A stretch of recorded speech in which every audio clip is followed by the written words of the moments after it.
சுகாதார சீர்கேட்டை கண்டித்து வாணியம்பாடியில் பொதுமக்கள் சாலை மறியல். நாள்தோறும் நோய் நொடியோடு வாழ்வதாக வேதனை. முனிசிபாலிட்டியிலிருந்து காவா எடுக்கிறதுக்கோ ஒரு நபரும் இங்கே வந்தது கிடையாது. ஒரு நபர் கூட வருவது கிடையாது. காரைக்குடி அருகே ரயில்வே கேட் பழுதானதால் வரிசை கட்டி நின்ற வாகனங்கள். 30 நிமிடத்திற்கு பிறகு பழுதை சரி செய்த ரயில்வே ஊழியர்கள். திண்டுக்கல் மாவட்டம் ஆத்தூர் அருகே கோழிப்பண்ணையில் பயங்கர தீ விபத்து. 3000 கோழிகள் தீயில் கருகி இறந்த நிலையில். விபத்துக்கான காரணம் குறித்து விசாரணை.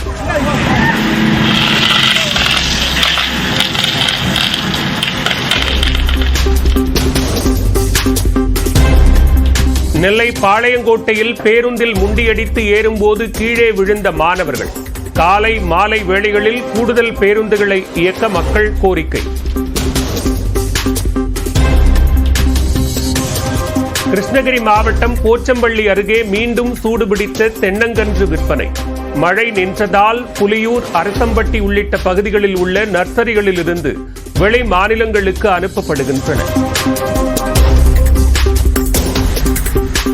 கடலை பருப்பில் திருக்குறள்களை எழுதி சாதனை படைத்த ஆசிரியை 5 நிமிடங்களில் 115 திருக்குறள்களை எழுதி அசத்தினார். கோவை மாவட்ட வனச்சரகங்களில் புலிகள் கணக்கெடுப்பு பணி தொடக்கம். நேரடியாக களத்தில் தென்படும் மான்கள், யானைகள் குறித்தும் கணக்கெடுப்பு நடத்தப்படுகிறது. சென்னையை அடுத்த பெரம்பூர் ரயில் நிலைய நடைமேடை அருகில் உள்ள புதரில் கிடந்த பச்சிலம் குழந்தை. 3 மாத பெண் குழந்தையை மீட்டு இருப்பு பாதை காவல் நிலையத்தில் ஒப்படைத்த ஆட்டோ ஓட்டுநர்கள். சென்னை முகப்பேர் வேலம்மாள் பள்ளியில் தொடங்கிய 2 நாள் வீதி விருது விழா. தமிழ்நாட்டின் பல்வேறு பகுதிகளில் இருந்து வந்த நாட்டுப்புற கலைஞர்கள் அசத்தல்.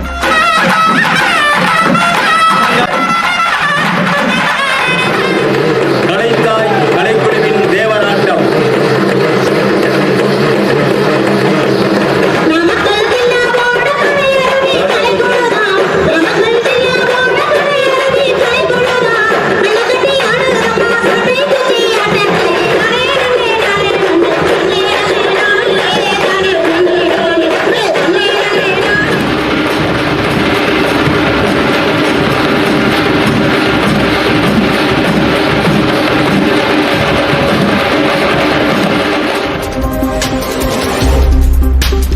கடுமையான பனிமூட்டம் எதிரொலி. ஸ்ரீநகரில் ராணுவ வாகனம் பள்ளத்தாக்கில் கவிழ்ந்து 3 வீரர்கள் உயிரிழப்பு.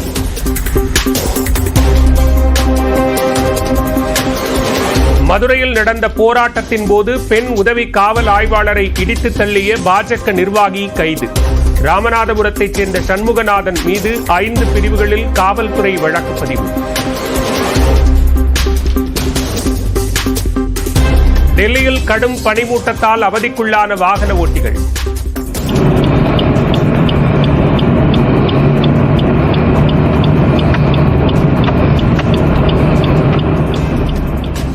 விமானங்களும் ரத்து செய்யப்பட்டதால் பயணிகள் தவிப்பு.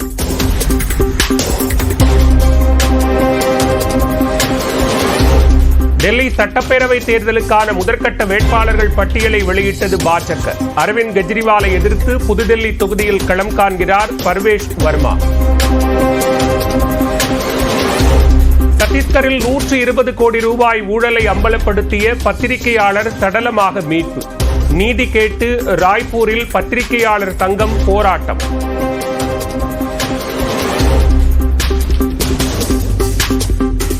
விசாகப்பட்டினத்தில் கடற்படையின் கண்கவர் பயிற்சி நிகழ்ச்சி.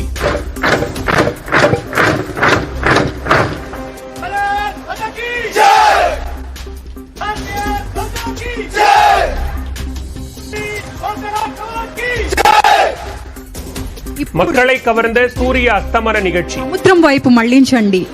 నేటి కార్యాచరణ ప్రదర్శన యొక్క right ahead where the ships have illuminated their silhouettes and fired flares to mark the culmination of today's operational demonstration. जिसके कमान अधिकारी कमांडर. மேலும் பல்வேறு அண்மை செய்திகளுக்கு தொடர்ந்து இணைந்திருங்கள். இது நியூஸ் 18 தமிழ்நாடு.